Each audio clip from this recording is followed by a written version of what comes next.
ሩታ ዛሬ ላይ ያለቀሽው እንባ ዛሬ ላይ ያነባሽው እንባ ያለፈው ብዙ ስህተቶችሽን ብዙ ያጠፋሻቸውን ነገሮች የሚያርም ነው ብለን እናስባለን። እንዲሁም ደግሞ ቆም ብለሽ እንድታስቢ ነገሮችን አመዛዝነሽ እንድታይ ያደርጉሻል ብለን እናስባለን።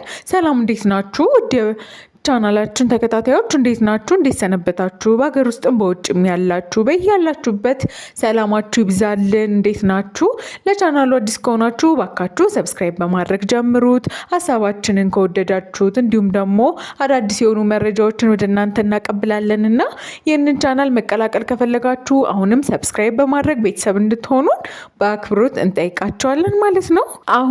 አሁንም ሩታ እያደረገችው ያለች ነገር እጅግ በጣም ስህተት እና ደግሞ ከዚህ በፊትም ስንል እንደነበረው እባክሽን ሩታ ተረጋጊ፣ ፍጥነትሽን ቀንሺ፣ እያደረግሽ ያለውን ነገር ቀስ ብለሽ ለማማከር ሞክሪ። ትልልቅ ሰዎችን አሁን ለቤተሰቦችሽ አጠገብሽ ናቸው።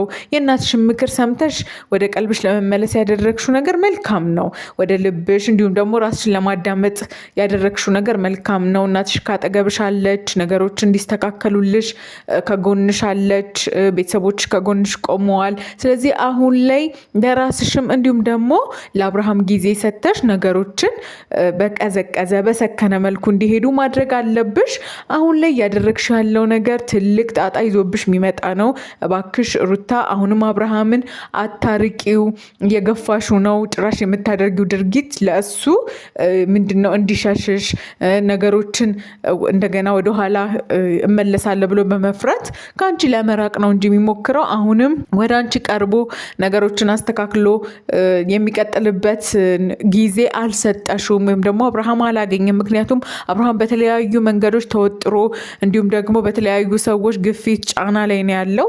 እናትሽን አክብሮ እንዲሁም ደግሞ እንደ እናቱ አይቶ ምክሩን ተቀብሎ አመስግኖ እንደሄደ ሰምተናል። ነገር ግን አሁን አንቺ ደግሞ በዚህ ፍጥነት ያደረግሽው ነገር ስህተት ነው። እጅግ በጣም የፈጠነ ነገር ነው። እባክሽን ሩታ አሁንም ተረጋጊ። በዚህ መንገድ አይደለም ነገሮች ሚስተካከሉት።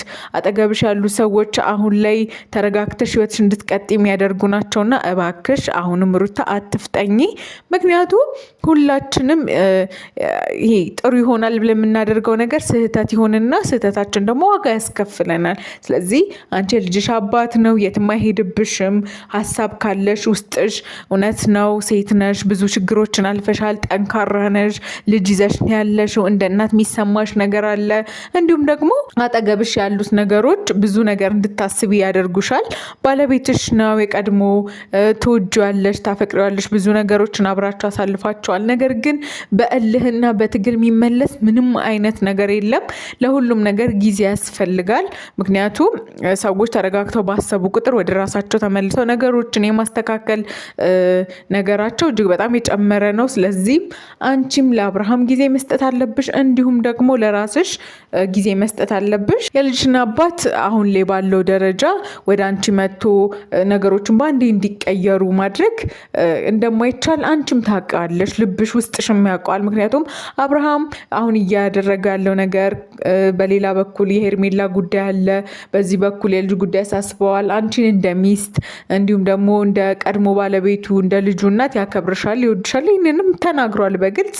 ነገር ግን አሁን እያደረግሽው ባለሽው መንገድ የምትሄጂ ከሆነ እሱም ነገሮችን ሊቀይር እንደሚችል እንዲሁም ደግሞ ከዚህ በላይ ትዕግስት እንደማይኖረው በልጁ ምክንያት ካላገኘው እያልሽ የምታደርጊው ነገር ደስተኛ እንዳላደረገው፣ ስለዚህም ልጁን ብቻውን ማግኘት እንደሚፈልግ እንደዚህ አይነት ሀሳቦችን እያነሳ እንደሆነ እንዲሁም ደግሞ ከቅርብ ሰዎች ሰምተናል። እባክሽ ሩታ አሁንም አታርቂው።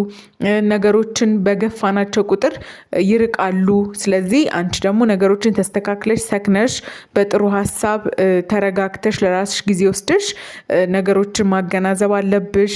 ስለዚህ እባክሽን እናትሽ አሉ፣ የእሳቸውን ምክር ስሚ።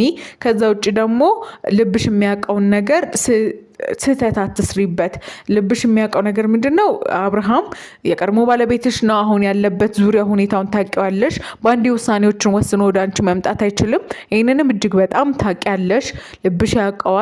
ስለዚህ ይህንን ስህተት ላለመስራት ራስሽን ውስጥሽን አዳምጪ፣ ጊዜ ስጪ እንላለን። ውድ ቤተሰቦቻችን እናንተስ ምንድን ነው ሀሳባችሁ? ሩታ እየሄደችበት ያለው መንገድ ትክክል ነው ወይ? የአብርሃምስ ነገር ምንድን ነው እሱ ሀሳቡ? ይህንን ነገር እስቲ እናንተስ ምን ታስባላችሁ? ሀሳባችሁን ኮመንት ላይ ያስቀምጡልን። እንዲሁም ደግሞ ቻናላችንን ከወደዳችሁት ሰብስክራይብ፣ ላይክ፣ ሼር በማድረግ ቤተሰብ እንድትሆኑን በአክብሮት እንጠይቃለን። አብራችሁን ስላላችሁ እናመሰግናለን። ሰላማችሁ ይብዛልን።